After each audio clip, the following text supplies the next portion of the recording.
Hey guys, it's Kelly Nicole Watkins here with the Bridge Group with eXp Realty, and we have a very, very special guest today. This is one of our coaches and mentors. This is Craig DeBoor with Tom Ferry Coach Network, and we're so excited to have him on here to talk a little bit more about coaching. Thank you so much for joining us, Craig. Oh, it's my pleasure. Thank you guys for having me.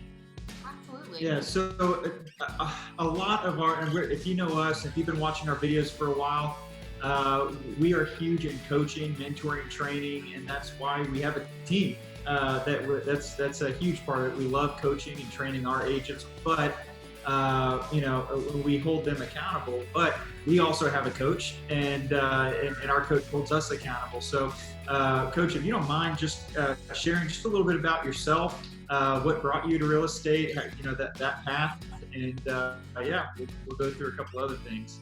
Yeah, so that's an interesting story. I dropped out of high school when I was 16 years old. I kind of followed in the footsteps of what my older brother did. Became a painter, and not like a cool artist painters, regular house painting. And so met my wife in high school, and then we ended up getting married when we were 18 years old. Had a baby right away. 10 months later.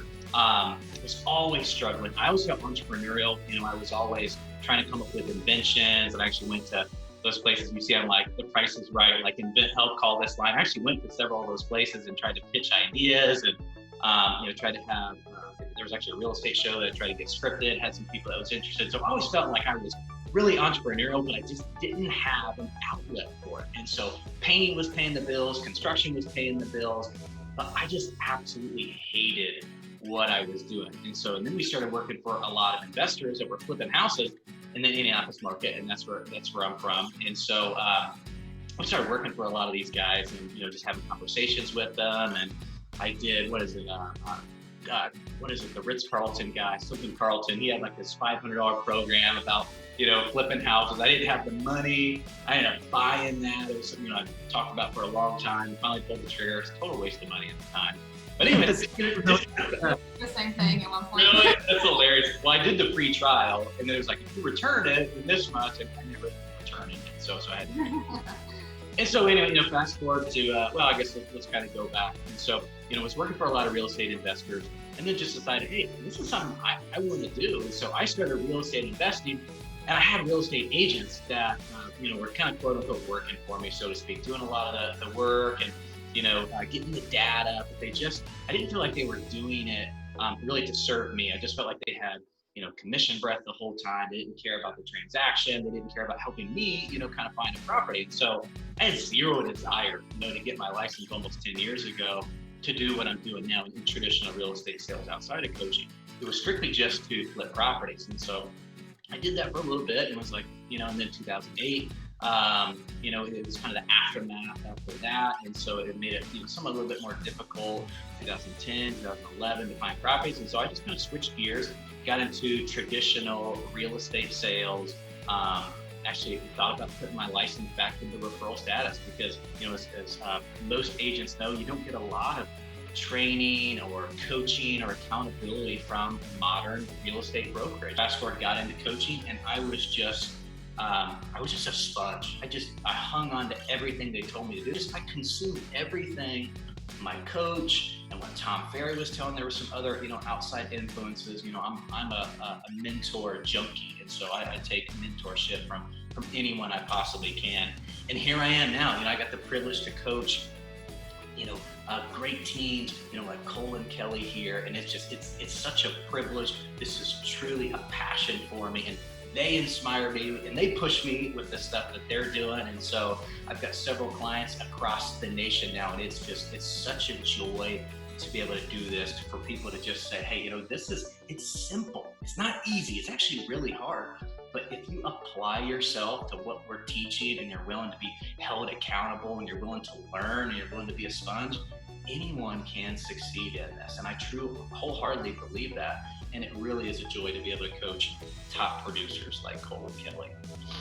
That's so crazy. So many similarities between our stuff. I mean, that's crazy. Yeah, so I think coaching, one of the biggest things is that educational piece, right? Yeah. And a lot of our database, a lot of our friends and family are business owners. So we felt like this would be a benefit to you guys to hear about coaching as well, because everyone always wants to grow and succeed, but a lot of times we need that extra push.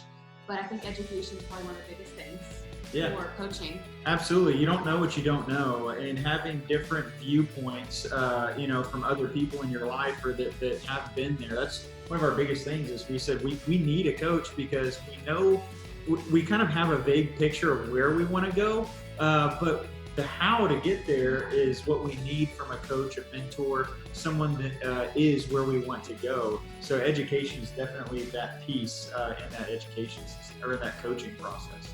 Yeah, you guys nailed it. And, if you study any entrepreneur, any great leader, take Warren Buffett, one of his famous sayings, the most important investment you can make is in yourself, and it's like, and it was my choice to drop out. I was a knucklehead in high school, but like I didn't have that education. I didn't get to go to college and all those things. And so, and I'm able to kind of rub elbows with a lot of people that are, much higher socially than what I am, to this day. And so I feel like I have to consume as much as I possibly can. I have to educate myself, and there's so many different aspects to that. And so that's really, I feel like, is key in what separates a lot of these great leaders and great entrepreneurs and great visionaries, because they're constantly learning. Which kind of brings us to our next point, accountability.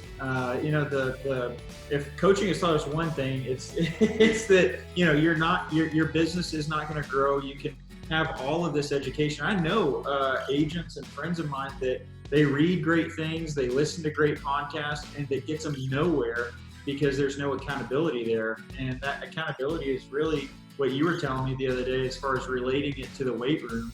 It's that accountability, saying, all right, this is what you want to bench 300 pounds. You got to eat this, and you got to be, doing these exercises. Are you doing those? Yeah. And if the answer is no, then there's, what are we going to do to get you there? But holding us to that accountability and us doing the same for our agents, I think is really one of those biggest pushes to growth. Yeah, and it's even too, and I've got two coaches myself. It's like even wanting that accountability is huge. It wasn't until I had a coach, it was like, okay, that's a great idea, Craig. What are you going to do about it? What are you going to do with that knowledge? How are you going to get it from here in your headspace, ideation, to actually execution? And as Cole said, that's the easiest thing. The comparable is working out and eating right. We all know what we should be eating, what we shouldn't be. It's not a disconnect. No one is like, what should I do? I have no idea. Cheeseburger, kale salad. Should I hit the weights, or should I, binge watch Netflix? We don't have that struggle, but getting it into, from the implementation into the execution stage is huge. And all the studies show when we have people in our life that hold us accountable, and that can be in several different ways, kind of like what we're doing, on accountability with me and Cole and Kelly. And I've even enlisted, my wife. I've enlisted, my children as a father of 7 now. I'm like, hey, if daddy sells X amount of homes, we're going to Disney World, and it's like, you better believe those things are important. They don't care about, how much money I make, but if I can take them to the movies, or, like we can do this, it's like, those are things to where I know that when I put some of those goals that are important to them up in reality, man, they're going to hold me accountable. The days that I don't feel like it, and we all do, the days that I don't feel like making the phone calls or doing the things that I should be doing to really, move the needle, they're really going to push me to do those things, and along with, my other coaches and some accountability partners I have. And so, it's like, it's all sequential. You get that education, and then what do you do with that education from there with the accountability? Yeah. And hopefully, those two ingredients lead to growth, which is our last thing. I think that, for us, it's a journey, right? Having your own business, or running, being a real estate agent, as Tom says, is this is your business, right? And so growth for us has been interesting because it just seems like you grow in levels, and with each level you encounter different obstacles and circumstances, that having a mentor, having a coach that has been there and done that can help make those the stages a little bit shorter between level to level. Yeah. Yeah, absolutely. And there's a great book, it kind of talks around mindset for growth. You guys have probably heard that, fixed mindset versus the growth mindset. I think it was Dr. Carol Swick or Swick, I can't remember, but it's like someone that has a fixed mindset. They say, I don't like to be challenged. When I'm frustrated, I give up. I'm just going to stick to what I know. I'm not going to step outside of my comfort zone. I don't really even want the growth, because I think that it's either not going to happen, or it's going to be too hard, it's going to be too uncomfortable. But really, the ones like you guys, that are so growth minded, that have that growth mindset, you start to think, I can learn to do anything that I want. Challenges, they actually help me grow. I learn from my failures. How many great inventors, things like that, Thomas Edison, I failed 1,000 times to be able to get, this one light bulb. My effort and attitude, it determines my abilities. And so I love the trajectory that Cole and Kelly are on, and they really are students of all three of those things: education, accountability, and the growth. Like I said, it's absolutely sequential, and they're really onto something. It's because they studied a lot of these other ages that are doing it, a lot of business owners and entrepreneurs. And the cool thing is I'm sure you guys have people in your database that are business owners, just like what I am, or like what I have in my database.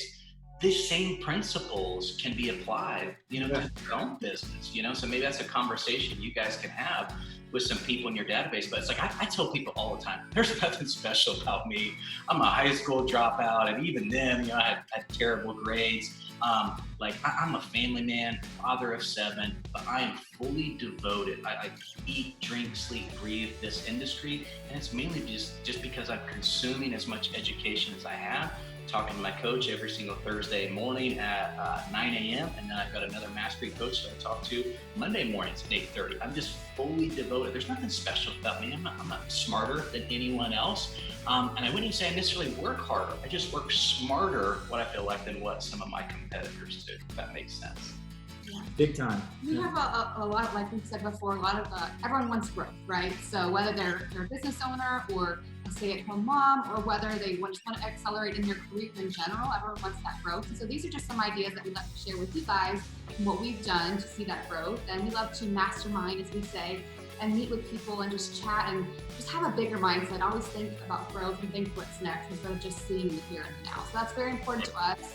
It's very important for our clients to make sure that we are doing the best for them in terms of buying and selling their home, that we're always staying up to date with the technology and the latest that we can do. So that's one of the reasons as well that we're in coaching. So that's just a little bit that we wanted to share. Yeah. Thank you so much, Greg, for joining us. Thanks for having me. Enjoyed it.